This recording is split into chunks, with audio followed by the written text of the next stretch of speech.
أعوذ بالله السميع العليم من الشيطان اللعين الرجيم. بسم الله الرحمن الرحيم. الحمد لله المعروف من غير رؤية والخالق من غير روية الذي لم يزل قائما دائما إذ لا سماء ذات أبراج ولا ليل داج ولا بحر ساج ولا أرض ذات مهاد ولا خلق ذو اعتماد والصلاة والسلام والتحية والإكرام على نبي الرحمة وخازن المغفرة وقائد الخير والبركة ومنقذ العباد من الهلكة سيدنا ومولانا أبي القاسم محمد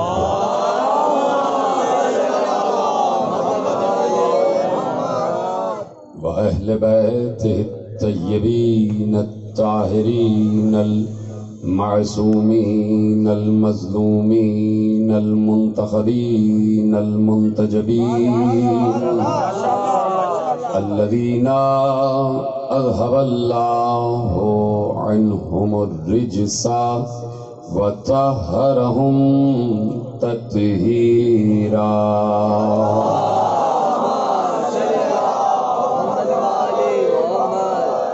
أما بعد فقد قال رسول الله صلى الله عليه وآله وسلم في شأن علي بن أبي طالب عليهم السلام: لحمك لحمي يا علي، دمك دمي يا علي، عزمك عزمي يا علي، جسمك جسمي يا علي، روحك روحي يا علي، نورك نوري يا علي، عقلك عقلي يا علي، أنت مني وأنا منك يا علي. صلوات پڑھیں محمد و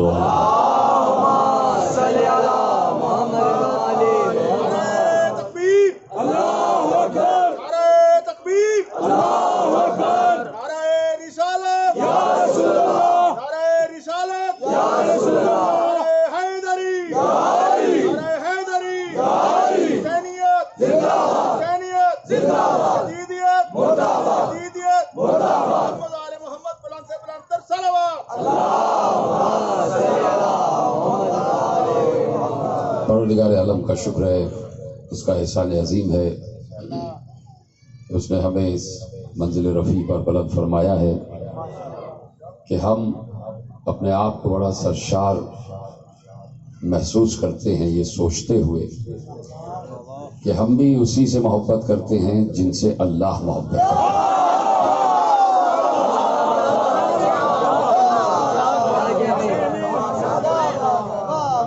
شکر ہے اللہ کا کہ ہم اس سے محبت کرتے ہیں جس سے اللہ اور اس کا رسول محبت کرتا ہے. اور یہ بات کوئی معمولی بات نہیں ہے، یہ شرف کوئی معمولی شرف نہیں ہے، بلکہ یہ منصب کوئی معمولی منصب نہیں ہے، یہ عہدہ کوئی معمولی عہدہ نہیں ہے. اس لیے کہ اللہ نے خود ارشاد فرمایا ہے کہ رفیع الدرجات ذو العرش. اللہ نے اپنے لیے کہا ہے کہ وہ اللہ درجات کو بلند کرنے والا ہے. اللہ درجات بلند کرتا ہے. تو کبھی سوچا کسی نے کہ یہ درجات بلند کس وجہ سے ہوتے ہیں، کس لیے کیے جاتے ہیں؟ تو چاہوں تو اسی پر پورا 1 گھنٹہ صرف ہو جائے، میں اور آپ مل کے بات کریں، اور چاہوں تو ایک لفظ میں کہہ دوں کہ درجات اللہ بڑھاتا ہے، اور کسی کو کوئی درجہ دیتا ہے، کسی کو کوئی درجہ دیتا ہے، لیکن درجے بڑھتے رہتے ہیں۔ تو میں نے کہا نا کہ ساری گفتگو کو سمیٹتے ہوئے اگر ایک لفظ میں آپ کے حوالے نتیجہ کر دوں کہ جس کے دل میں جتنی محبت علی ہوتی ہے اس کا درجہ اتنا ہی بڑھتا چلا جاتا ہے۔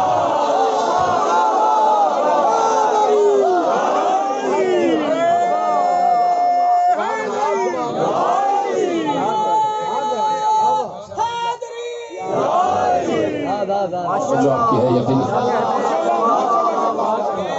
اسی لیے کہہ دیا کہ رفیع الدرجات ذو العرش، وہ درجوں کو بڑھانے والا ہے اور وہی عرش والا ہے۔ بتا رہا ہے کہ ہم اتنے درجے بڑھا دیتے ہیں، اتنے درجے بڑھا دیتے ہیں کہ اگر کوئی محبت علی میں اس منزل تک پہنچ جائے جس منزل تک ہم اسے لانا چاہتے ہیں، تو ہم اس کے درجے بڑھاتے بڑھاتے عرش تک لے جاتے ہیں۔ تو اب جملہ آپ کے حوالے کر رہا ہوں، اس وقت اگر مجھ سمیت آپ کے دلوں میں محبت علی درجہ عروج پر ہے تو سمجھ لینا کہ تم فرش پر نہیں بیٹھے ہو، عرش پر بیٹھے ہو۔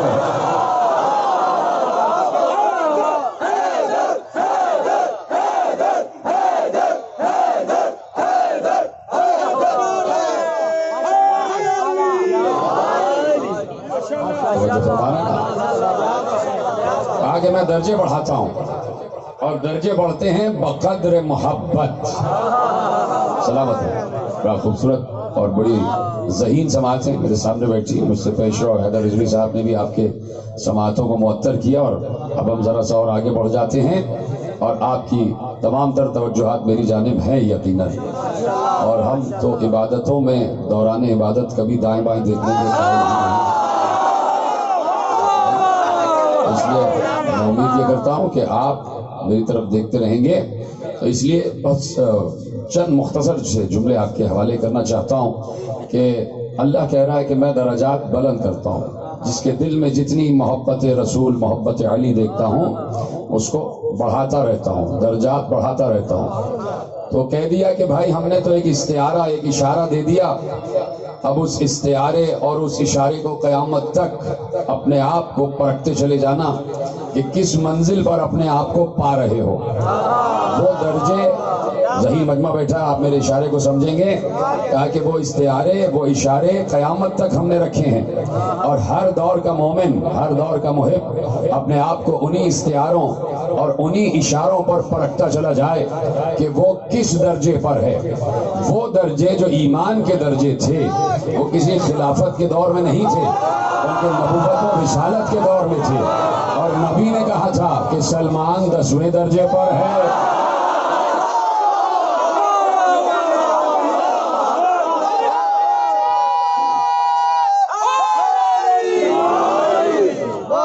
یہ درجے قیامت تک رہیں گے، قیامت تک رہیں گے، اور ان درجوں پر ہر مومن، ہر محب اپنے آپ کو پرکھتا چلا جائے کہ کون کس درجے پر ہے، کون کس درجے پر ہے۔ اس سامنے کی دو باتیں تو ہمارے سامنے ہیں کہ متفق علیہ حدیث کہ سلمان اور ابو ذر، تو نیچے آپ دیکھتے چلے جائیں کہ اس میں ابو ایوب انصاری بھی ہیں، اس میں حذیفہ یمانی بھی ہیں، اس میں جابر بن عبداللہ انصاری بھی ہیں، اتنے پیغمبر کے اصحاب ہیں، یہ سارے پیغمبر کے اصحاب ہیں۔ جملہ محفوظ کریں آپ، یہ جناب سلمان محمدی، اگر عالم اسلام کی زبان میں کہوں کہ سلمان محمدی رضی اللہ تعالی عنہ،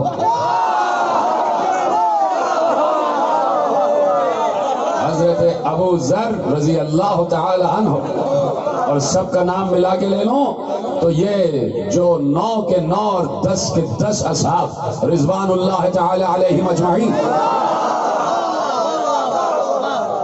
تو یہ سب کے سب اصحاب رسول، ہمارے سروں کا تاج، ہماری جبینیں جن کے دروں پر غم، در سلمان، در ابو ذر، در حذیفہ، در ابو ایوب، در جابر، اب پیغمبر نے ارشاد فرمایا تھا، اور آپ کی توجہ اپنی جانب مبذول کراتا ہوں کہ پیغمبر نے جتنی فضیلت علی کی احادیث ہیں وہ سب ہم سے بیان نہیں کی. ہمیں پیغمبر اور ہمارے درمیان تو اس وقت 1442 برس کے عرصے کا فاصلہ. ہم مسجد نبوی میں نہیں بیٹھے ہوئے تھے،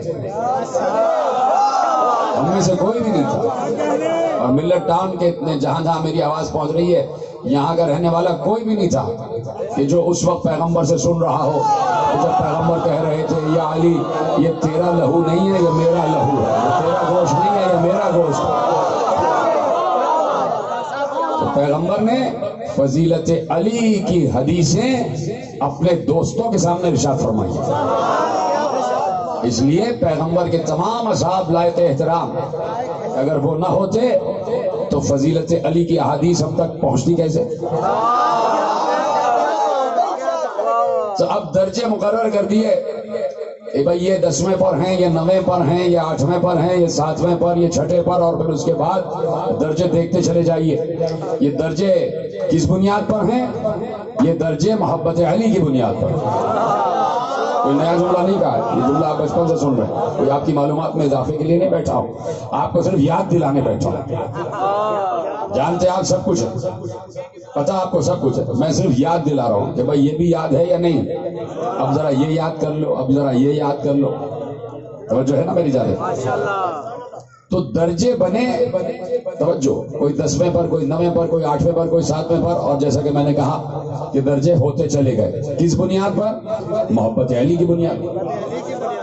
یعنی پیغمبر اصحاب سے کہہ رہے تھے کہ اے میرے اصحاب، جو جتنا محبت علی میں آگے بڑھے گا میں اس کے درجے میں اتنا ہی اضافہ کرتا چلا جاؤں.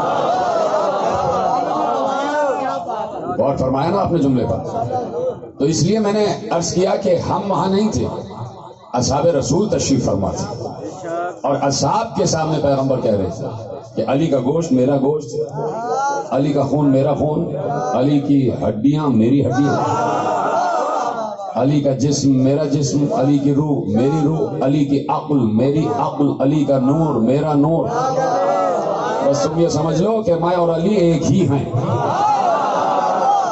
انت منی وانا منک، کہہ دیا پیغمبر نے، کہہ دیا کہ بس تم یہ سمجھ لو کہ ہم اور علی ایک ہی ہیں. اور یہ کوئی نئی بات پیغمبر نے نہیں کہی تھی، بلکہ پیغمبر پہلے ارشاد فرما چکے تھے کہ انا و علی من نور واحد. بچپن سے سن رہے ہیں نا آپ یہ، تو جو سنی ہوئی بات ہوا کرے اس پہ زیادہ بولا کریں، اور خوش ہو جایا کریں کہ یہ ذاکر بھی اتنا ہی جانتا ہے جتنا ہم جانتے ہیں. اس پہ خوش ہو جایا کریں کہ بھائی ہمارے لیول کا بیٹھا ہوا ہے، وہ بات بتا رہا ہے کہ جو ہم جانتے ہیں. توجہ ہے؟ تو گفتگو آگے بڑھائی جائے آپ کی اجازت سے. تو اس لیے تاریخ اسلام کے جتنے گوشے، ایک ایک لفظ پہ توجہ کریں گے، اس لیے کہ آپ کے دوش پر رکھتے ہوئے میں پیغام کہیں پہنچانا چاہتا ہوں. یہ کچھ فکری باتیں ہیں، کچھ میسیجز ہیں جو پہنچتے چلے جائیں.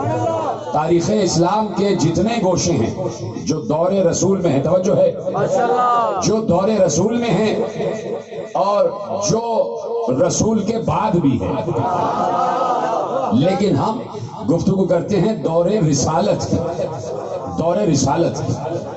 اب وہ علیحدہ بات ہے کہ ہم جب بات کرتے ہیں دور رسول اور دور رسالت کی تو عالم اسلام یہ کہتا ہے کہ جب وہ 40 برس کے ہوئے تب رسول بنے، جب وہ 40 برس کے ہوئے تب نبی بنے.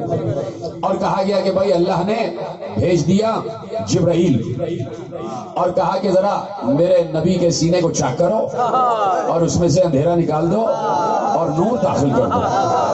تو یہاں سے فکر بن گئی کہ نبی 40 برس کے جب ہوئے تو نبی بنے، تو رسول بنے، تو نبوت و رسالت عطا ہوئی.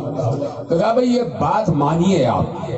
اب جو مجھے نہیں دیکھ رہے میں ان سے بول ہی نہیں رہا، جو مجھے دیکھ رہے ہیں بھئی یہ آپ سے ہی بات ہو رہی ہے کہ بھئی آپ، تاریخ کہہ رہی ہے آپ اس حدیث کو، اس روایت کو مانیں کہ رسول جب 40 برس کے ہوئے تو جبرائیل نازل ہوئے اور جبرائیل نے اوپن ہارٹ سرجری کی. سینہ چاک ہوا. اور دیکھیں نا میں کہہ رہا ہوں آپ کو صرف یاد دلا رہا ہوں, اور آپ نے مسکرا کے بتایا کہ ہاں ہاں ہاں ارے بھائی بالکل یاد آ گیا, صحیح کہہ رہے ہیں, ہے نا, آپ کو یاد دلا رہا ہوں. معلوم آپ کو سب بڑے ذہین لوگ بیٹھے ہیں, بڑے ہوشیار لوگ بیٹھے ہیں, معلوم سب ہے, میں صرف یاد دلا رہا ہوں.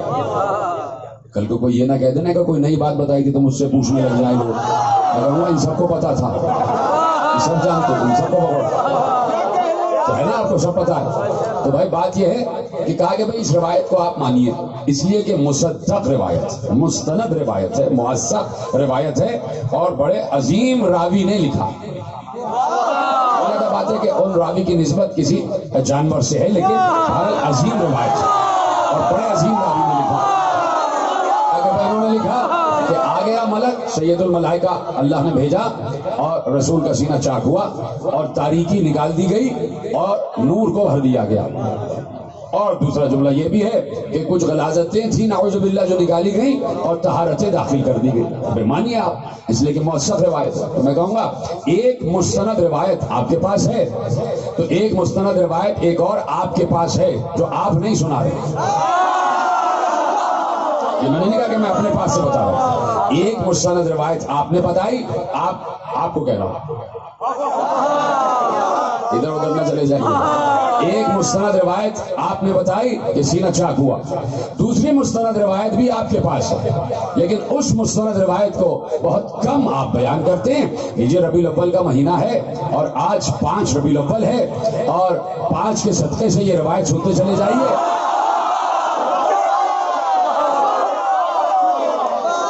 کہ بھائی ایک روایت آپ نے پڑھی تو دوسری بھی پڑھی ہے, دوسری بھی موثق ہے, دوسری بھی مستند ہے, دوسری بھی مصدق ہے, اور بڑے عظیم راوی کے حوالے سے ہے کہ جہاں آپ نے یہ روایت پڑھائی اور پڑھائی کہ پیغمبر پر جبرائیل نازل ہوئے, سینہ چاک ہوا, کچھ نکالا گیا, کچھ داخل کیا گیا, اور جب داخل کر دیا گیا نور تو اس وقت 40 برس کے تھے, تو اس وقت نبی بنے, اس وقت رسول بنے. تو آپ نے یہ روایت تو پڑھ دی, ایک اور روایت بھی تو موجود ہے حضور کہ وہی نبی جس کے لیے آپ نے کہا کہ سینہ چاک ہوا, وہی نبی مسجد نبوی کے ممبر پر بیٹھا ہوا تھا, اور سامنے اجلہ اصحاب کرام تشریف فرما تھے, اور اصحاب کرام کی نگاہ روئے رسول پر تھی, اور کوئی صحابی ادھر ادھر نہیں دیکھتا تھا جب رسول بات کرتے تھے. جب رسول بات کر رہے ہوتے تھے کوئی ادھر نہیں دیکھتا تھا. وہی رسول کے جس نے اپنے اصحاب سے حدیث ارشاد فرمائی, اسی رسول نے اپنے اصحاب کو مخاطب کرتے ہوئے کہا, مستند روایت میں لکھا کہ جب پیغمبر سے ان کے نور کے متعلق, ان کے وجود کے متعلق, ان کے جسم کے متعلق, ان کے آغاز کے متعلق, ان کے ابتدا کے متعلق پوچھا گیا, تو پیغمبر آغاز کائنات کی بات کر رہے تھے, اور آغاز کائنات کی بات کرتے کرتے جب تخلیق آدم سنانے لگے, اور جب وہ سنا رہے تھے کہ جہاں قصہ آدم تھا کہ اللہ نے کہا کہ ہم نے اسے اپنے ہاتھوں سے بنایا ہے اور کسی نے اس کے سجدے سے انکار کیا, جب پیغمبر ان آیتوں کی تشریح کر رہے تھے کہ اللہ نے آدم کا جسم خلق کیا, آدم کا پتلا خلق کیا, تو بات کو روکا اور روک کر کہا, سنو میرے اصحاب, جس وقت تمہارا باپ آدم ابھی اس کا پتلا گوندھا جا رہا تھا, میں اس وقت بھی نبی تھا.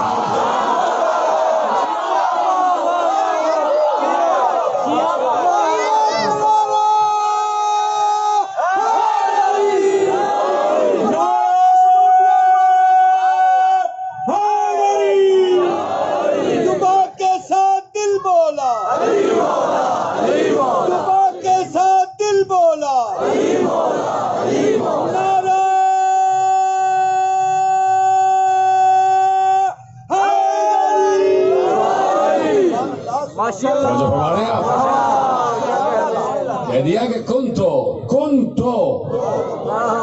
نبیًا وآدم بین الماء والطین, کہ میں اس وقت بھی نبی تھا جب تمہارا باپ بنایا جا رہا تھا. جیتے رہے سلامت رہے جس نے محفوظ کیا. ماحول یاد ہے, ہم تو نہیں تھے نا وہاں موجود, ہم سے تو نہیں کہا رسول, ہم تو وہاں موجود نہیں تھے. کون موجود تھے؟ بول دیجیے نا سارے, کون موجود تھے نا. تو پیغمبر اپنے دوستوں سے کہہ رہے تھے, کنت نبیًا وآدم بین الماء والطین, میں اس وقت بھی نبی تھا جب آدم کا خمیر گوندھا جا رہا تھا, ابھی بنا بھی نہیں تھا, ابھی تو آب و گل کے درمیان سے, ابھی پانی اور مٹی کے درمیان سے, میں اس وقت بھی نبی تھا. جب نبی تھا تو تھا تبھی تو نبی تھا. اگر صرف یہ کہتے تھے کہ میں اس وقت بھی تھا تو شاید ہم آپ کی بات مان لیتے کہ بھائی زمین پہ آئے تو نبوت ملی.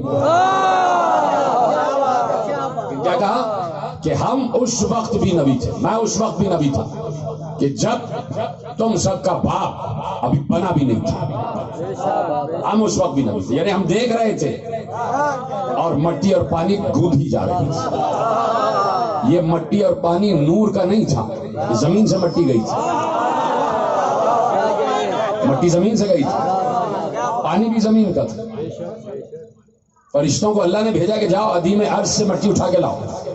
ادیم الف دال یا میم, ادیم عرش یعنی بہترین جو جگہ ہو زمین کی, وہاں سے مٹی اٹھا کے لاؤ. اسی ادیم سے آدم ہے. بہترین مٹی اٹھا کے لاؤ جو خالص ترین مٹی ہو, جس مٹی میں وفا بھی ہو, جس مٹی میں حیا بھی ہو, جس مٹی میں صفا بھی ہو, جس مٹی میں اللہ کی رضا بھی ہو. ایسی حسین ترین, خالص ترین, پاکیزہ ترین مٹی اٹھا کے لاؤ, اس لیے کہ ہم صفی بنانے جا رہے ہیں, اپنا صفی بنانے جا رہے ہیں. پریشان تو نہیں ہو گئے میرے ساتھ؟ تو اب معصوم نے کہا کہ فرشتے چلے. فرشتوں نے پوری زمین کا مشاہدہ کیا, مٹی اٹھائی اور لے کر کے آ گئے. یہ مٹی نور کی مٹی نہیں تھی, زمین سے مٹی گئی ہے. تو اگر کوئی نور کی مٹی ہوتی تو گوندنے والا بھی کوئی نور کا ہاتھ ہوتا جو دکھائی نہ دیتا. اب فلسفہ پڑھانے بیٹھ جاؤں تو تھوڑا وقت صرف ہو جائے. یہ جو مٹی ہے نا, یہ مٹیریل ہے, مادہ ہے. مادے کو تصرف میں لینے کے لیے مادہ ہی چاہیے, مادہ چاہیے. تو اب اللہ کہہ رہا ہے کہ ہم نے اسے بنایا, گوندھا, ہاتھوں سے بنایا. تو مٹی ہے مادے کی, تو کسی مادے ہی نے گوندھا. اب فرشتے مٹی لے کے آ گئے. آگے بڑھ رہا ہوں, یہیں رک جاؤں تو 15-20 منٹ یہیں صرف ہو جائے, لیکن یہ بات آپ کی سنی ہوئی ہے اس لیے آگے بڑھ جاتا ہوں. اور اب جو پڑھنے جا رہا ہوں یہ بھی سنا پائے, اس لیے تو کہہ رہا ہوں خوش ہو جاؤ نا بھائی. تو فرشتے مٹی لے کے آ گئے, خمیر گندھا, پتلا بن گیا. اب میں نے ایسے کہہ دیا تو اتنا سا پتلا نہیں بنا تھا. حضرت آدم بنائے گئے تھے 60 گز کے, 60 ہاتھ کے برابر ان کا پتلا تھا. اب 60 گز تو دیکھ لیجیے گا, یہ پورا گراؤنڈ تقریباً اتنا بڑا حضرت آدم کا پتلا بن گیا اور کھنکتی ہوئی مٹی میں تبدیل ہوتا رہا, رکھا رہا. اور ایسے میں وہ مردود بار بار آ کے دیکھتا تھا. شیطان مردود.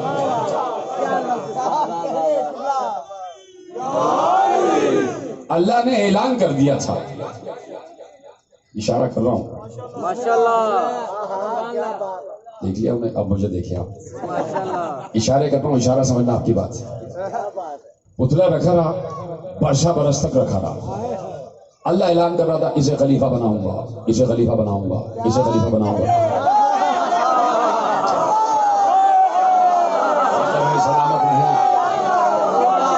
اسے خلیفہ بناؤں گا, یہ میرا خلیفہ, یہ میرا خلیفہ, یہ زمین پر میرا جانشین,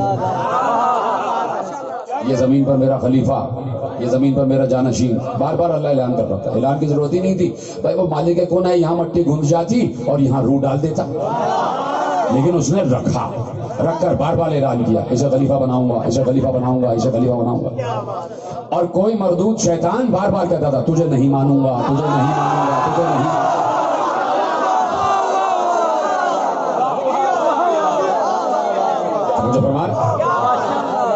تو خلافت کا اعلان بار بار کرنا یہ سنت الہیہ ہے, تاکہ دیکھا جائے کون مانے گا کون نہیں مانے گا. یہ اللہ کی سنت ہے. بار بار کہہ رہا ہے اسے خلیفہ بناؤں گا, اسے خلیفہ بناؤں گا. اور شیطان بار بار دیکھ کے کہتا تھا تجھے بنائے گا, نہیں مانوں گا, تجھے نہیں مانوں گا, تجھے نہیں مانوں گا. آخر کو اللہ نے ایک دن غدیر قائم کر ہی دی, روح پھونک دی, روح پھونک دی. تو میرے عزیزو, صرف ایک لفظ کے لیے زحمت دی آپ کو. حسین مجمع بیٹھا ہوا, ملت ٹاؤن میں ملت بیٹھی ہوئی ہے, تو یقیناً بات ملت رسول ہی کی ہونی چاہیے، بات ملت ابراہیمی کی ہونی چاہیے۔ تو اب میرے عزیزو صرف ایک لفظ کہ بھائی ہمیں صرف یہ معلوم کرنا ہے کہ حضرت آدم کس مٹی سے بنے، کہاں کی مٹی سے بنے؟ مٹی تو زمین سے گئی نا، اس لیے کہ زمین مٹی اور مٹی زمین، یعنی مٹی سے بنے ہیں، اس کا مطلب ہے مٹی پہلے ہے، آدم بعد میں۔ یہ طرح جس نے جملہ محفوظ بھی کیا اور جسے نہیں بھی محفوظ کیا، مٹی سے بنے ہیں۔ میں کہہ رہا ہوں صرف یاد دلا رہا ہوں آپ کو، پتا آپ کو سب کچھ ہے، ریکارڈ ہو رہا ہے سب، معلوم آپ کو سب ہے، میں صرف یاد دلا رہا ہوں۔ مٹی سے بنے نا حضرت آدم، تو مٹی گئی ہے اسی زمین سے، تو مٹی حضرت آدم سے پہلے ہے، نہیں سمجھ رہے؟ مٹی حضرت آدم سے پہلے۔ اچھا اب میں سمجھا کہ آپ تو سارے عربی جاننے والے بیٹھے ہیں، مجھے یہ پتہ نہیں تھا کہ میں عربیوں میں بات کروں۔ یہ سارے عربستان کے لوگ بیٹھے اور میں ان کے سامنے اردو بول رہا ہوں تو سمجھ ہی نہیں رہے۔ مٹی کو عربی میں کہتے ہیں تراب، آپ سمجھ گئے؟ سمجھ گئے نا میں کیا کہنا چاہتا ہوں؟ تو کہنے کی ضرورت ہی نہیں ہے، سمجھ گئے جملہ؟ تو میرے عزیزو اب صرف یہ معلوم کرنا ہے کہ حضرت آدم علیہ السلام ابو البشر وہ زمین کی کس مٹی سے بنائے گا، وہ زمین کی کس مٹی سے بنائے گا؟ تو یہ محاورہ عرب کا محاورہ ہے جو اردو میں آ گیا، اور اردو کے ایک شاعر نے اسے مصرے میں ڈھالا، اور وہ مصرع آپ کو یاد ہے آپ کے حافظے میں ہے، لیکن اس وقت یاد نہیں آ رہا، میں یاد دلاتا ہوں۔ اور جیسے ہی میں آپ کو یاد دلاؤں اور آپ کے ہمیں پتا تھا، آخری آدمی تک ہاتھ اٹھا کے بتائے گا کہ ہاں بالکل صحیح کہہ رہے ہیں، ہمیں معلوم ہے۔ محاورہ تھا عرب کا، عرب سے ترجمہ ہوا اردو میں، اردو کے ایک شاعر نے اسے مصرے میں ڈھالا، اور آپ کو سب کو پتا ہے مصرع کیا ہے؟ پہنچی وہیں پہ خاک جہاں کا خبیر تھا۔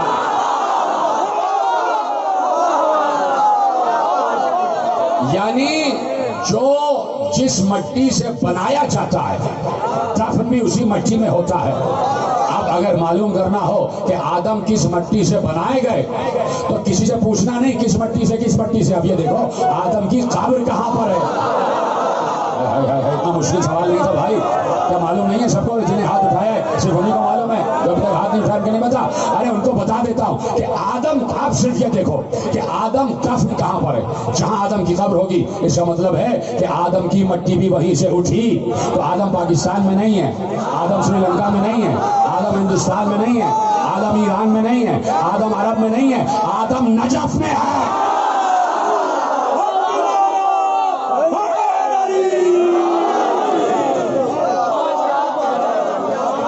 نجف میں ہے آدم، حضرت آدم نجف میں ہے۔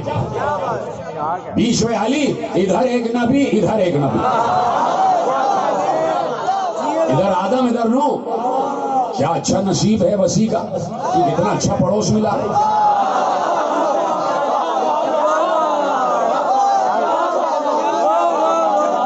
جو فرما رہے نا جو ہے نا میری جان، سلامت رہیں آپ، کیسی سماعتیں بیٹھی ہوئی ہیں۔ تو جہاں دفن ہو جائے، جہاں پہ قبر ہو، سمجھ لو وہیں کی مٹی سے بنائے گئے۔ تو نجف کی مٹی خمیر آدم کے لیے اللہ نے چنی، خمیر آدم کے لیے نجف کی مٹی اللہ نے چنی۔ تو کہاں سے بات شروع کی تھی؟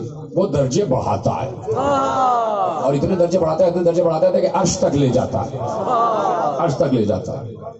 چاہوں تو اس فکر کو 15 یا 20 منٹ لگا کے پیش کر دوں، اور چاہوں تو 4 مصرے سناؤں۔ مصرے بھی میر انیس کے ہیں کہ دیکھو ہمارے درجے کیسے بڑھتے ہیں۔ لوگ سمجھتے درجے ختم ہو جاتے ہیں جب انسان مر جاتا ہے۔ لوگوں نے یہ سمجھا کہ جب انسان مر گیا تو اب درجے بڑھنا ختم ہو گئے، لیکن ہمارے یہاں درجے اس وقت ہی بڑھتے ہیں جب ہم مرتے ہیں۔ کیسے بڑھتے ہیں درجے؟ ابھی بتا دیتا ہوں کیسے بڑھتے ہیں درجے۔ چاہتے ہو نا وادی السلام جاتے ہو، اور وہاں تم سے لوگ کہتے ہیں کہ بھائی جانا ایک قبر بنا دینا، اس پہ ہمارا نام لکھ دینا۔ وہ چاہتے ہیں ہمارے درجے بڑھ جائیں مرنے کے بعد۔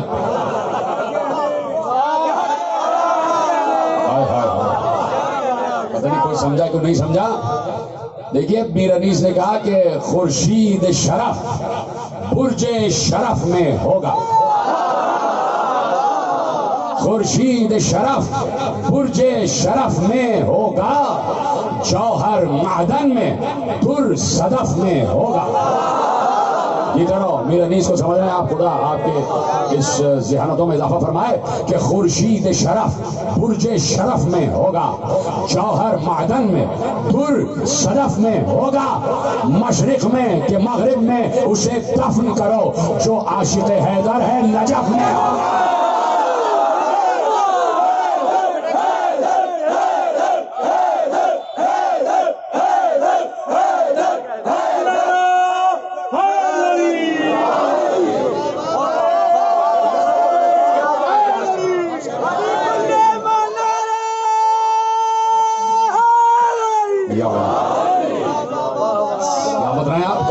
آپ کی بیٹھی میں خدا آپ کی اس محبت و معرفت میں اضافہ فرمائے، مشرق میں کہ مغرب میں اسے دفن کرو، جو عاشق حیدر ہے نجف میں ہوگا، جو عاشق حیدر ہے نجف میں ہوگا۔ نجف میں آدم بھی ہیں، نجف میں نوح بھی ہیں، نجف میں ہود بھی ہیں، نجف میں صالح بھی ہیں، جو عاشق حیدر ہے نجف میں ہوگا،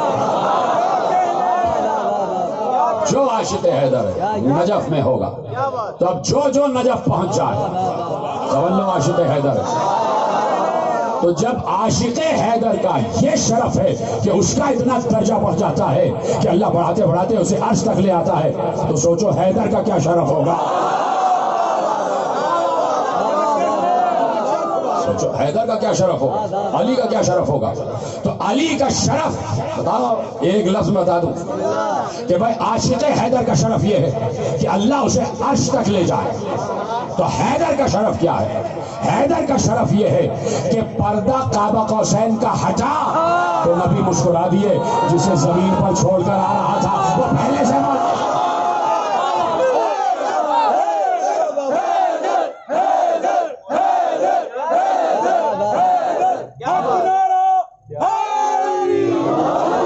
وہ جو ہے نا، کل جو ہے میں وہاں تقریر کر رہا تھا مدینہ ٹاؤن میں، تو میں نے وہاں ساؤنڈ والے کی تعریف کی۔ تو آج تمہارا درجہ بڑھ نہیں رہا اس لیے کہ تم آواز کم کر دیتے جب میں چیختا ہوں، تو اپنی تعریف چاہتے ہو تو آواز صحیح رکھو۔ صلوات پڑھے محمد والے محمد۔ جو عاشق حیدر ہے نجف میں ہوگا۔ جی قبلہ۔ شب معراج کی تو لوگوں نے سحر ہوئی، شب معراج کی تو لوگوں نے جمال پاک رخ سید البشر دیکھا۔ کہا غلاموں نے ہم سے بھی کیجئے ارشاد، جو کچھ آپ نے شاہ عرش پر دیکھا۔ گوہر فشاں ہوئے لال نب رسول کریم، عجیب مرتبہ حیدر کا عرش پر دیکھا۔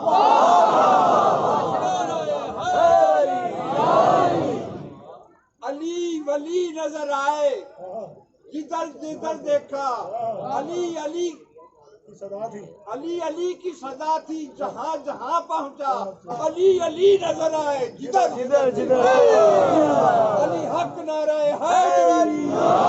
جو بھی علی کا دوست ہے وہ رحمت ہوتا ہے، جو بھی علی کا دوست ہے وہ رحمت ہوتا ہے، دشمن حیدر چلتی پھرتی لعنت ہوتا ہے۔ قول نبی ہے مرد علی ہے، قول نبی ہے مرد علی ہے، بس ہوا یہ ثابت علی کا دشمن داڑھی والی عورت علی حق نعرہ حیدری۔ رفیع الدرجات ذو العرش، وہ درجوں کو بلند کرنے والا عرش والا، جو محبت علی کے جس لیول پر آ جائے ہم اس کی آخری منزل عرش قرار دیتے ہیں، اور وہ اپنے نبی سے کہلوا رہا ہے، اے نبی بتا دیجئے اپنی امت کو کہ ہم اس وقت بھی نبی تھے جب آدم مٹی اور پانی کے درمیان تھا۔ ختم ہو رہی ہے بات، میری طرف متوجہ رہیے گا۔ میں اس وقت بھی نبی تھا جب آدم کا خمیر گوندا جا رہا تھا۔ اللہ نے قرآن میں آیت رکھی، لن تجد لسنت اللہ تبدیلا، تم اللہ کی سنت و فطرت میں، آئین میں، اصول میں، قانون میں کبھی تبدیلی نہیں پاؤ گے۔ یہ اللہ نے کہہ دیا جو ہمارا ازل سے اصول ہے وہ ابد تک رہے گا۔ اب تمہاری طرح نہیں ہے کہ کل کچھ ہو آج کچھ اور ہو جائے۔ ہم اپنا اصول نہیں بدلتے، ہم اپنا رویہ نہیں بدلتے، ہم اپنا آئین، اپنی سنت، اپنی فطرت نہیں بدلتے۔ لن تجد لسنت اللہ تبدیلا، تم اللہ کی سنت میں کبھی تبدیلی نہیں پاؤ گے۔ توجہ فرمائی آپ نے۔ تو اب اللہ کی ایک سنت ہے، بہت سی سنتوں میں ایک سنت آپ کے حوالے کر رہا ہوں۔ وہ سنت یہ ہے 1,23,999 انبیاء اس نے زمین پر بھیجے، روح ارض پر بھیجے۔ تو اللہ کی سنت یہ ہے، ذہین مجمع بیٹھا ہوا، اللہ کی سنت یہ ہے کہ کوئی نبی ایسا گزرا ہی نہیں جس کا وصی نہ ہو۔ سمجھ گئے تو بولیے بھائی۔ سنت یہ ہے کہ کوئی نبی اللہ نے بغیر وصی کے بھیجا ہی نہیں۔ آدم کا وصی شیس، کہتے آدم کے وصی جناب شیس علیہ السلام، اب دیکھتے چلے جائیے۔ نوح کا وصی سام، ابراہیم کے وصی اسماعیل و اسحاق، یعقوب کا وصی یوسف، باتیں پہنچ رہی ہیں۔ موسیٰ کا وصی یوشع، عیسیٰ کا وصی شمعون، ہے کہ نہیں ہے؟ جب آدم کا وصی ہے، نوح کا وصی ہے، ابراہیم کا وصی ہے، موسیٰ کا وصی ہے، عیسیٰ کا وصی ہے، اور اللہ کہہ رہا ہے کہ میری سنت یہ ہے کہ جب نبی ہوگا تو وصی بھی ہوگا، اور پھر کہہ رہا ہے کہ میری سنت کبھی تبدیل نہیں ہوتی۔ تو یہ کیسے ہو سکتا ہے کہ عیسیٰ کے دور تک تو اللہ کی سنت باقی رہے، جیتے رہے، سلامت رہے، اور عیسیٰ کے جانے کے بعد کیا کہیں کسی آیت میں لکھا ہوا ہے کہ اللہ کہہ رہا تھا کہ عیسیٰ کے بعد ہماری سنت بدل جائے گی، اب آخری جو آئے گا اس کا کوئی وصی نہیں ہوگا؟ کوئی روایت دکھاؤ، کہیں کوئی گڑی ہوئی روایت دکھا دو، کوئی وضع شدہ روایت دکھا دو کہ کہیں یہ لکھا ہو کہ جب آخری نبی آئے گا تو ہماری سنت بدل جائے گی، کہ عیسیٰ تک تو ہم نے وصی رکھا اور ہمارے آخری نبی کا کوئی وصی نہیں ہوگا۔ تو جب نبی کہہ رہا تھا کہ کنت نبیا وآدم بین الماء والطین، نبی نے مسجد نبوی کے منبر پر بیٹھ کر کہا کہ کنت نبیا وآدم بین الماء والطین، میں اس وقت بھی نبی تھا جب آدم کا خمیر گوندا جا رہا تھا، اور وصی منبر کوفہ پر بیٹھ کر کہہ رہا تھا کنت وصیا وآدم بین الماء والطین۔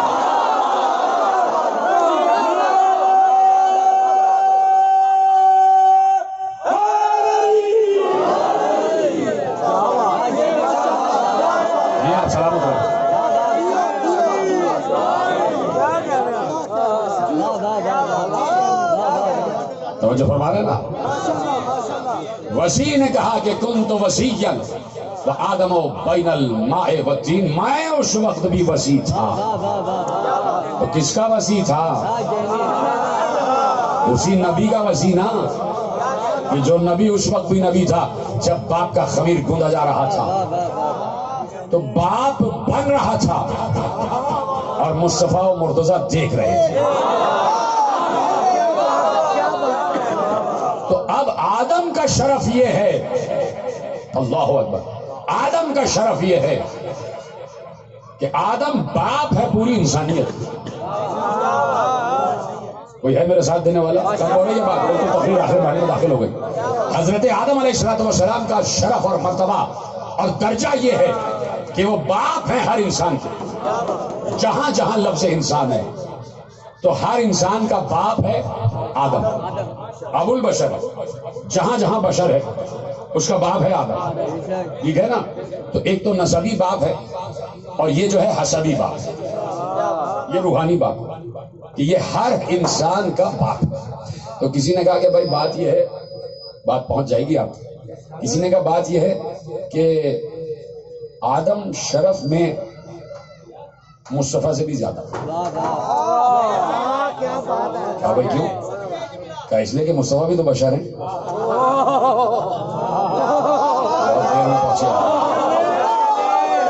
مصطفیٰ بھی تو بشر ہیں، اور مصطفیٰ بشر ہیں تو اس بشر کا باپ بھی آدم ہے۔ تو باپ کا شرف زیادہ ہوتا ہے یا بیٹے کا؟ وہ کہنے لگے کہ بھائی دیکھیے کہ چونکہ مصطفیٰ بشر ہیں اور آدم ابو البشر ہے، تو آدم اس بشر کا بھی باپ ہوا تو باپ کا شرف زیادہ ہے۔ یہی سے پتہ چل گیا کہ آدم کا شرف زیادہ ہے اور مصطفیٰ کا شرف کم ہے۔ اس فکر کو رد کرنے کے لیے ضروری ہے کہ یہ حدیث مانی جائے کہ میں اس وقت بھی نبی تھا۔ یہی تو پیغام دینا چاہیے۔ اس فکر کی تردید کے لیے ضروری ہے کہ یہ حدیث مانی جائے کہ میں اس وقت بھی نبی تھا جب آدم کا خمیر گوندا جا رہا تھا، جب آدم کا خمیر گوندا جا رہا تھا۔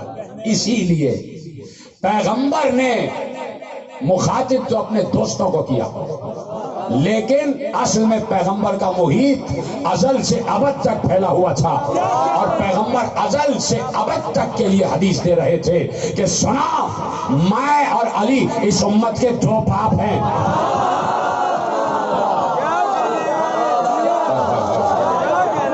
میں اور علی اس امت کے دو باپ ہیں۔ انا و علی ابوا هذه الامہ، میں اور علی اس امت کے باپ ہیں۔ چپ ہوئے آپ، اور چپ ہوئے تو میں بغیر کہے رہوں گا نہیں تاکہ بات ثابت ہو جائے۔ کیا مجھے ثابت کرنا ہے کہ باپ پہلے ہے یا بیٹا پہلے ہے؟ میں اور علی اس امت کے دو باپ ہیں۔ تو اب بات یہ ہے کہ قرآن میں اللہ نے آیت رکھی، قدم اور یہ بات بالکل 5 یا 7 منٹ کی زحمت آپ کو دے رہا ہوں۔ قرآن میں اللہ نے آیت رکھی اور آیت تک آپ پہنچ جائیں گے۔ اور میرے عزیز دوست جناب راہیل صفدر صاحب ذاکر اہل بیت خطیب بہترین ہے، تشریف فرمائیں کہ کبھی ان کی بھی تقریر آپ سنیے گا، آپ کو میرا ہی لطف آئے گا۔ اب اللہ نے قرآن میں آیت رکھی، اتنی مشہور آیت ہے کہ آپ سمجھ جائیں گے۔ فَكَيْفَ إِذَا جِئْنَا مِن كُلِّ أُمَّةٍ بِشَهِيدٍ وَجِئْنَا بِكَ عَلَى هَؤُلَاءِ شَهِيدًا۔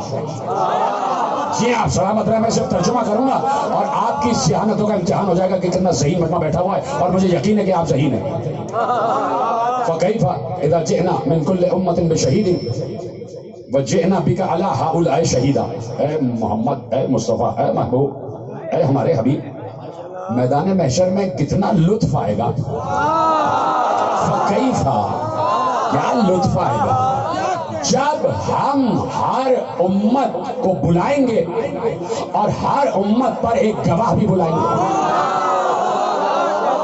تو میدان میں ہر نبی کی امت کو بلایا جائے گا، آدم کی امت، نوح کی امت، ابراہیم کی امت، موسیٰ کی امت، عیسیٰ کی امت، ساری امتیں آ گئی۔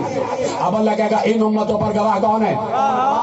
آدم کی امت پر آدم گواہ، نوح کی امت پر نوح گواہ، ابراہیم کی امت پر ابراہیم گواہ، موسیٰ کی امت پر موسیٰ گواہ، عیسیٰ کی امت پر عیسیٰ گواہ۔ اے آدم، تمہاری امت میں کون کون ایمان لایا، کون کون نہیں لایا؟ اور دیکھا یہ لائے، یہ نہیں لائے۔ جو لائے ان کو ادھر کر دو، جو نہیں لائے ادھر لکھو۔ نو، تمہاری امت میں کون ایمان لائے، کون نہیں لائے؟ اور دیکھا یہ ایمان لائے، یہ نہیں لائے۔ کہا جو نہیں لائے انہیں ادھر کر دو، جو لائے ادھر کر دو۔ ابراہیم تمہاری امت میں کون لایا، یہ لائے، یہ نہیں لائے۔ موسیٰ تمہاری امت میں، عیسیٰ تمہاری امت میں۔ کہا پروردگار یہ لوگ لائے، یہ نہیں لائے، یہ لائے، یہ نہیں لائے۔ پوری امت کے ہر فرد کے ایک ایک عمل کا گواہ اس دور کا نبی۔ ہر نبی سے پوچھا جائے گا، بتاؤ تم میں سے کون، ان میں سے کون ایمان لایا تھا، کون نہیں لایا تھا؟ ابراہیم بتائیں گے یہ ایمان لائے تھے، یہ نہیں لائے تھے۔ اس کا مطلب ہے کہ امت کا ہر فرد نبی کی نگاہ میں ہے۔ امت کا ہر فرد، اس کا ایمان، اس کا یقین، اس کا عقیدہ، اس کے شب و روز نبی کی نگاہ میں ہے۔ کہا یا اللہ یہ لائے تھے ایمان، یہ نہیں لائے تھے، یہ لائے تھے ایمان، یہ نہیں لائے تھے، یہ ایمان لائے تھے، یہ نہیں لائے تھے۔ اللہ نے کہا اچھا ہو گیا فیصلہ، آدم، نوح، ابراہیم، موسیٰ، عیسیٰ، یہ آدم سے لے کے عیسیٰ تک ہر نبی سچا ہے۔ میری بات ضائع نہ ہو جائے۔ آدم سے لے کے عیسیٰ تک ہر نبی سچا ہے۔ کوئی نبی ایسا نہیں ہے کہ جس نے کبھی 40 برس کے بعد سچ بولا ہو یا کسی نے 60 برس کے بعد سچ بولا ہو۔ آدم سے لے کے عیسیٰ تک ہر نبی سچا ہے، صدیق بھی ہے، صادق بھی ہے۔ لیکن اللہ کہہ رہا ہے وَاذْكُرْ فِي الْكِتَابِ إِبْرَاهِيمَ إِنَّهُ كَانَ صِدِّيقًا نَبِيًّا، وَاذْكُرْ فِي الْكِتَابِ إِدْرِيسَ إِنَّهُ كَانَ صِدِّيقًا نَبِيًّا۔ ادریس بھی ہمارا صدیق نبی تھا، ابراہیم بھی ہمارا صدیق نبی تھا، اللہ کا بنایا ہوا صدیق ہے۔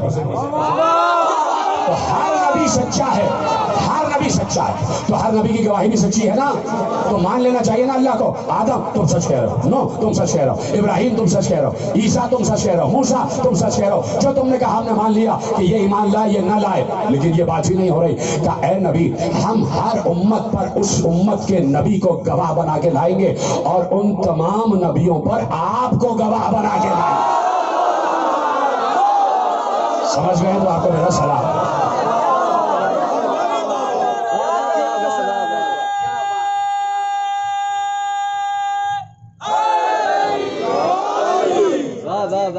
اب آپ کے قسمت کا جملہ تو کہے بغیر رہ نہیں سکتا, اجازت ہے کوئی یقین منٹ کی زحمت.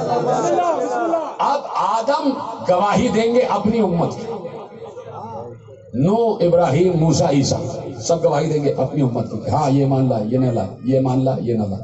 اور میں نے ابھی جملہ کہا کہ ہر دور کے نبی کے لیے ضروری ہے کہ اپنی امت کے ہر فرد کے ایک ایک فعل کا گواہ ہو, یعنی دیکھ رہا ہے,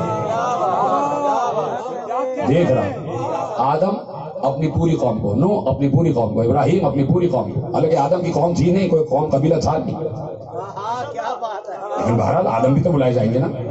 موسیٰ اپنی قوم کو, عیسیٰ اپنی قوم کو, اور ہر نبی اپنی امت کو دیکھ کر بتائے گا کہ ہاں میں ایک ایک ایک ایک عمل کا گواہ تھا. یعنی اللہ سنی ہوئی گواہی کو نہیں, دیکھی ہوئی گواہی کو پسند کرتا. تم نے دیکھا تھا آدم, تم نے دیکھا تھا ابراہیم, تم نے دیکھا تھا عیسیٰ, تم نے دیکھا تھا, ہاں پروردگار ہم نے اپنی امت کے ایک ایک عمل کو دیکھا, ایک ایک فرد کو دیکھا. اب کہے گا مصطفیٰ آئیے آپ آدم سے لے کے عیسیٰ تک ہر نبی کی گواہی دیجیے. تو مصطفیٰ کہیں گے ہاں پروردگار آدم ٹھیک کہہ رہے ہیں. ایسی آسانی سنیں گے تو بھائی کیا مصطفیٰ کہیں گے ہاں پروردگار آدم صحیح کہہ رہے ہیں, نوح صحیح کہہ رہے ہیں, ابراہیم صحیح کہہ رہے ہیں, موسیٰ صحیح کہہ رہے ہیں, عیسیٰ صحیح کہہ رہے ہیں. ان سب نے اپنی امت کے ایک ایک فرد کو دیکھا اور یہ بالکل صحیح گواہی دے رہے ہیں کون ایمان لایا کون نہیں لایا.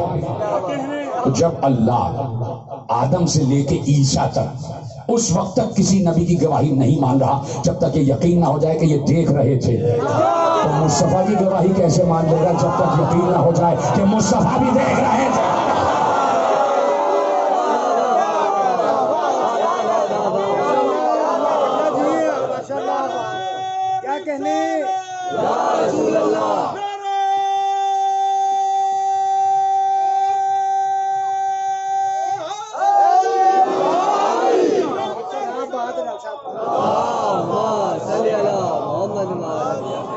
تو مصطفیٰ ایک ایک عمل کا گواہ ہے, آدم سے لے کے عیسیٰ تک, اور پھر عیسیٰ سے لے کے اپنے دور تک, اور پھر اپنے دور سے غدیر تک,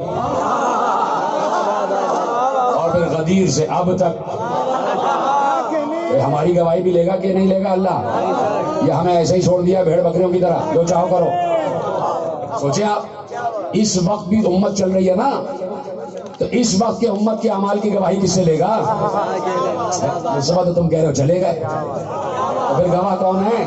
ہم بغیر گواہی کے کیسے جائیں گے محشر میں؟ اللہ پوچھے گا ہاں بھائی ایمان لائے تھے, ہم کہیں گے لائے تھے, اللہ کہے گا گواہ لاؤ. تو کسی گواہ پیش کرو گے؟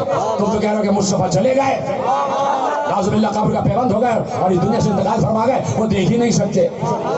تو اللہ تو تم سے گواہ مانگے گا, کس کو گواہی میں پیش کرو گے؟ تو اس لیے سلام کرو مصطفیٰ کو کہ جاتے جاتے اپنے دوستوں سے کہہ کے گئے تھے کہ میرا پہلا بھی محمد ہے, اوسط بھی محمد ہے, آخر بھی محمد ہے.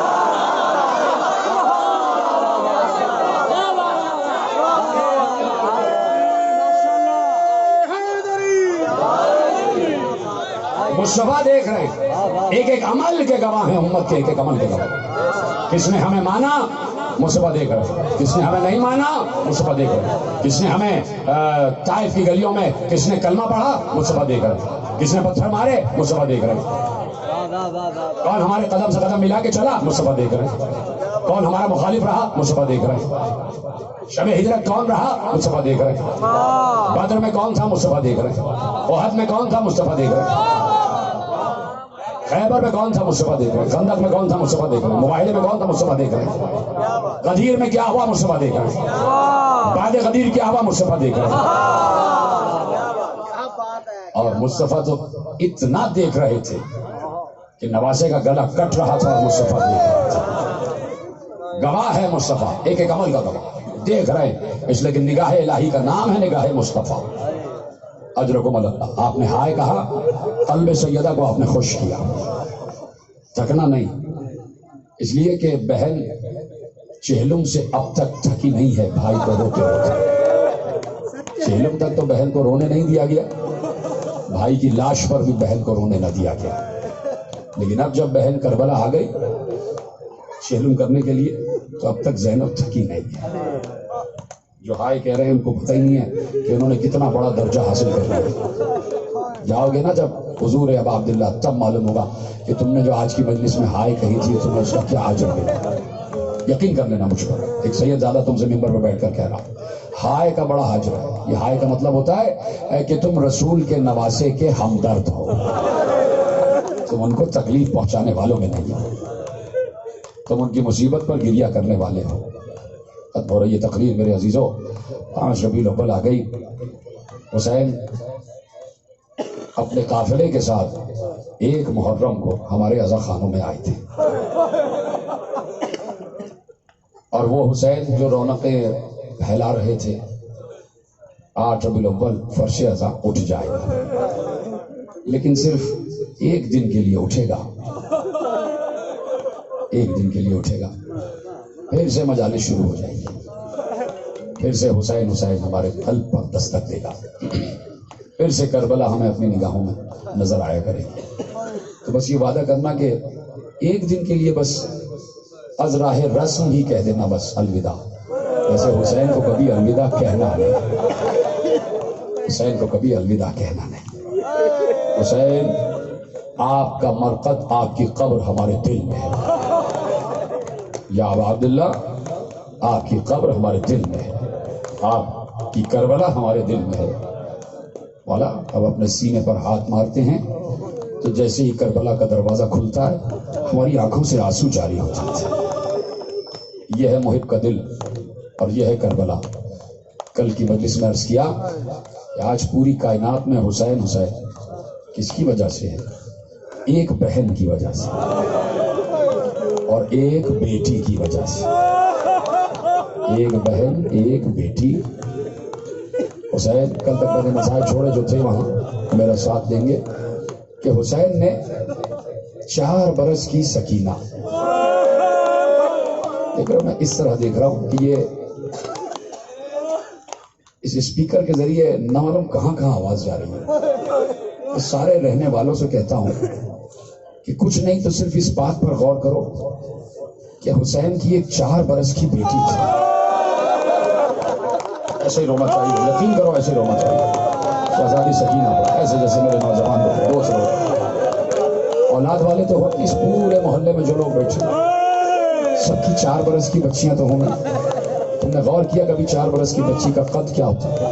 اس کے ننھے ننھے سے ہاتھ ہوتے ہیں، اس کی ننھی سی کلائیاں، اس کے پھول جیسے رخسار۔ اور عجیب بات ہے کہ بیٹیاں باپ سے بہت قریب ہوتی ہیں، بیٹیاں باپ سے بڑی قریب ہوتی ہیں۔ تو اور وہ بیٹی کہ جسے باپ نے نماز شب میں مانگا ہوگا، سوچو کتنی محبت ہوگی سکینہ و حسین، اور ایسی بیٹی کہ حسین فدا ہو جاتے تھے۔ اس بیٹی کی بعض افعال پر حسین فدا ہو جاتے تھے۔ آپ کبھی دیکھتے نا چھوٹا سا بچہ کچھ بولنے لگتا ہے یا اللہ کا نام لینے لگ جائے یا حسین کہنے لگ جائے یا علی، تو بے اختیار آپ کو پیار آ جاتا ہے، آپ بڑھ کے بچی کو سینے سے لگا لیتے ہیں، ارے میری بچی نے نام علی لے لیا۔ تو بعض سکینہ کے ایسے افعال تھے کہ حسین بے اختیار جا کے چوم لیتے تھے سکینہ کو، کہ جیسے ہی سکینہ 2-2.5 برس کی ہو گئی تو دیکھا کہ بابا میرے جاتے ہیں نماز پڑھنے، اور پھر واجب نماز مسجد میں پڑھ کے واپس آتے ہیں اور گھر میں مستحبات ادا کرتے ہیں۔ باشعور گھرانے کی باشعور بچی، اس کو پتہ چل گیا کہ حسین میرا بابا گھر میں آتا ہے پھر نماز پڑھتا ہے۔ ایک دن ایسا ہوا کہ بابا کے آنے سے پہلے سکینہ نے ایک مصلی بچھا دیا، بڑا سا مصلی بابا کا بچھا دیا، اور اس کے برابر میں ایک چھوٹا مصلی اپنا بھی بچھا دیا، اور اور چھوٹے مسلح پہ کھڑی ہو کے بابا کا انتظار کرنے لگی. اب مجھے بتاؤ جب حسین پہلی مرتبہ یہ منظر دیکھ رہے ہوں گے کہ میری 2.5 برس کی سکینہ نے میرے لیے مسلح بچھا دیا, کیا گزری ہوگی حسین پر. بے اختیار بچی کو سینے سے لگایا, رخسار چومے. میں نے کہہ دیا تم نے سن لیا, رخسار چومے. حسین نے بچی کے رخسار پر پیار کیا. حسین فدا ہو گئے سکینہ کی اس ادا پر.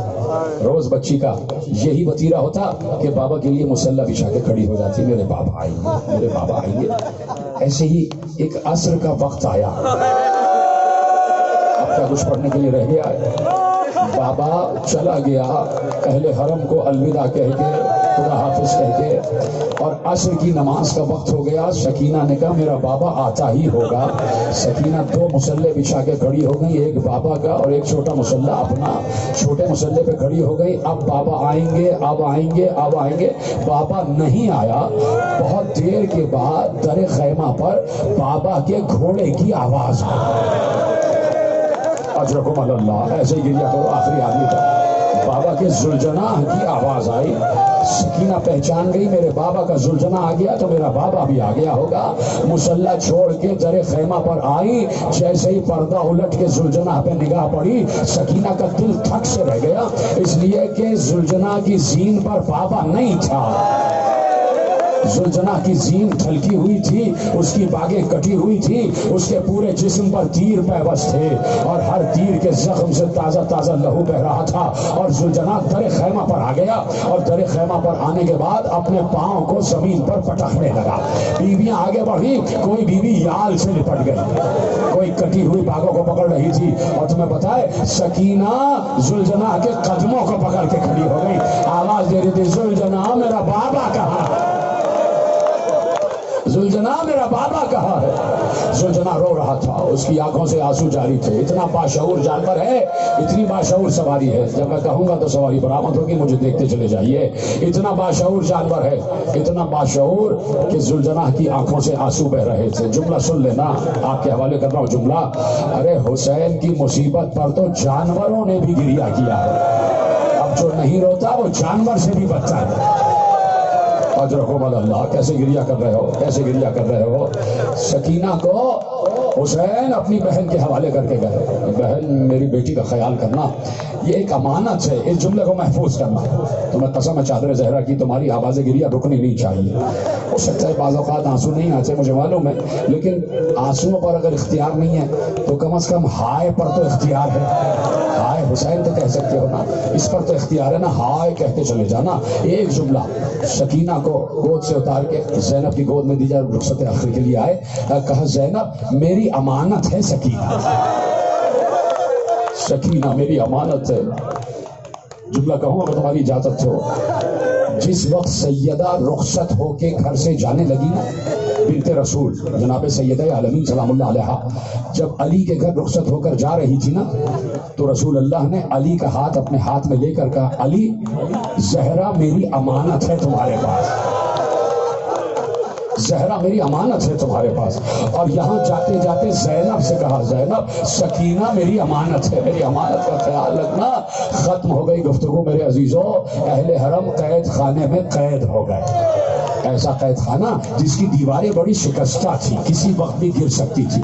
شام کو اوس آتی تھی, دن میں دھوپ آتی تھی, اور آل محمد کے چہرے جھلس چکے تھے, کھال زخمی ہو چکی تھی, اس لیے کہ دن بھر دھوپ آتی تھی, رات کو اوس آتی تھی, اور وہ جلد جھلستی چلی جاتی تھی. ایسے میں سکینہ روزانہ شام کو قید خانے کے دروازے پہ آ کے کھڑی ہو جاتی تھی. کچھ عورتیں گزرتی تھیں, دیکھتے تھے چھوٹی سی بچی کی قید ہے, عورتیں بیٹھ جاتی.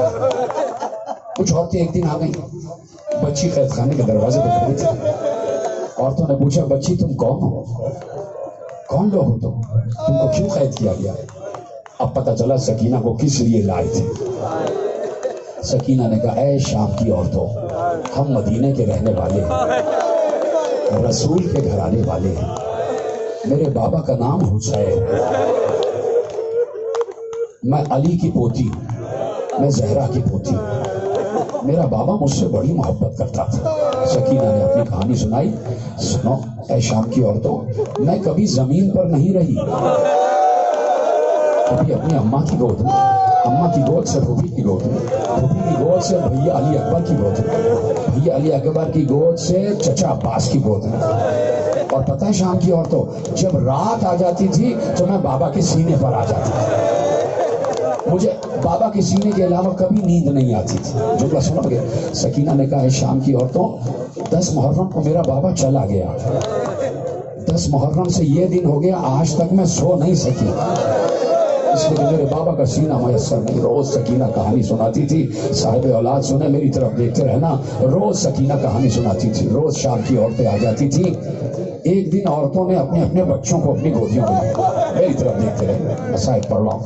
ایک دن عورتوں نے اپنے اپنے بچوں کو اپنی گودیوں میں لیا اور سب بچوں کو لے کے آئے، قید خانے کے دروازے پہ آ کے بیٹھ گئے۔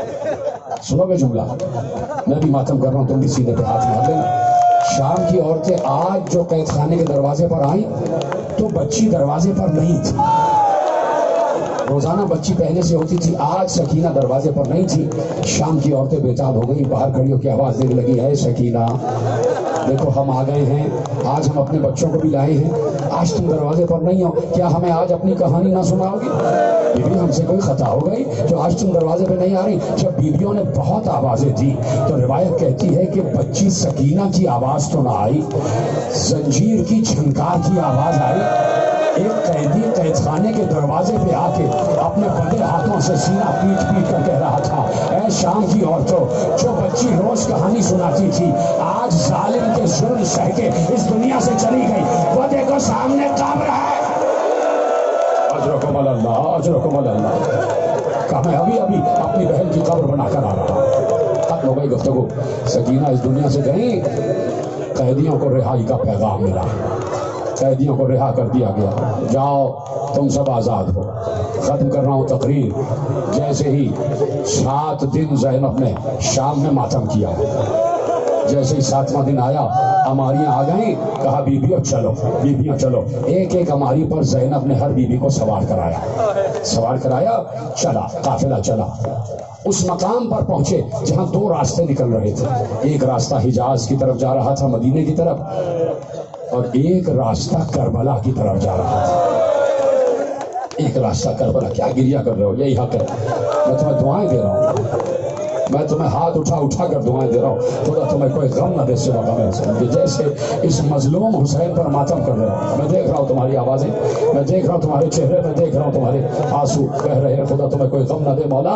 آپ کی سواری یہاں موجود ہے، میرے امام زمانہ، آپ دیکھ رہے ہیں کیسے یہ گریا کر رہے ہیں، مولا ان کی ہر دعا قبول کر لیجیے گا مولا، انہیں ہر آئی ہوئی وبا سے محفوظ رکھیے گا مولا، آپ کے حوالے کر رہا ہوں مولا، اپنے سمیت آپ کے حوالے سب کو کر رہا ہوں، اسی طرح گریا کرتے چلے جانا۔ ایک راستہ کربلا کی طرف جا رہا تھا، جیسے ہی زینب نے دیکھا یہ راستہ کربلا جا رہا ہے، کہ سید سجاد ابھی میں مدینے نہیں جاؤں گا، وہ کربلا ہے، وہاں میرا بھائی آرام کر رہا ہے۔ جیسے ہی بیویوں کے کانوں میں صدا پہنچی کہ یہ راستہ کربلا جا رہا ہے، بے اختیار بیویاں ہماری میں بیٹھ کر گریا کرنے لگیں، چیخ کر رو رہی تھی، اور قافلے کو کربلا کی طرف مڑوا دیا گیا۔